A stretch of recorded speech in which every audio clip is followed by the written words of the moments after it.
किसी ने बहुत सही और कमाल की बात की है कि ठंड में हाथ नहीं काम करते और घमंड में दिमाग काम नहीं करता।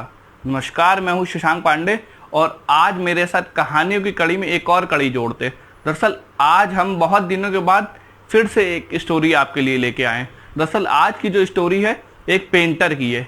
एक पेंटर जिसे एक नाव को पेंट करने का ठेका मिला होता है और जिस आदमी ने उसको नाव को पेंट करने का ठेका दिया होता है वो काम से कहीं बाहर चला जाता है। इसलिए जब वो पेंटर उस नाव को पूरी तरह पेंट कर लेता है तो उसकी पेमेंट वो उसकी वाइफ से लेता है और पेमेंट लेके वो जो पेंटर होता है वहाँ से चला जाता है।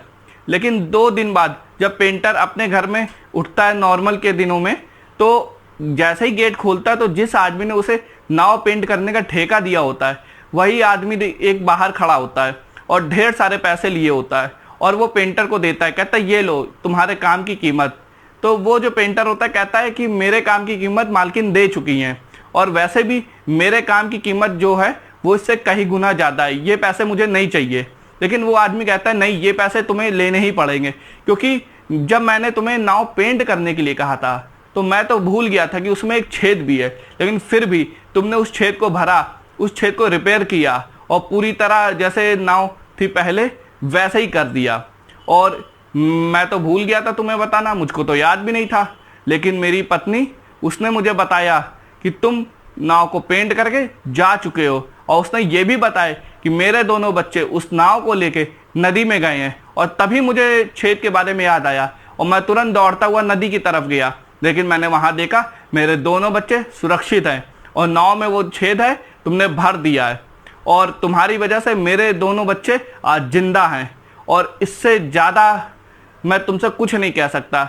मैं तुम्हें जितना दूं उतना कम है, क्योंकि कहीं ना कहीं मैंने तो तुम्हें उस छेद के बारे में नहीं बताया था, लेकिन तुमने फिर भी भरा, जिसकी वजह से आज मेरे दोनों बच्चे जिंदा हैं।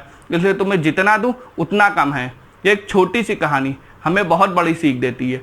ये कहानी हमको बताती कि ज़िंदगी में कुछ छोटे मोटे काम हमें स्वयं कर लेने चाहिए, क्योंकि हो सकता है वो हमारे लिए छोटे मोटे काम हो लेकिन किसी और के लिए जीने मरने की बात हो। इसलिए कभी कभी कुछ अच्छे काम स्वयं से कर लेने चाहिए। और दोस्तों, अगर आपको मेरी कहानी पसंद आती है तो मेरी कहानी को लाइक करिए और कमेंट करके मुझे बताइए कि आपको मेरी कहानी कैसी लगती है, ताकि मैं आपके लिए इसी तरह ढेर सारी और अच्छी कहानियाँ ला सकूँ, जिससे आप कुछ ना कुछ हमेशा सीखते रहो। आप मेरी कहानी को शेयर करिए, सब्सक्राइब करिए। और दोस्तों, अगली बार आपसे कुछ और नई कहानियाँ लेके हाजिर हूँगा। तब तक के लिए जय हिंद, जय भारत, भारत माता की जय, वंदे मातरम।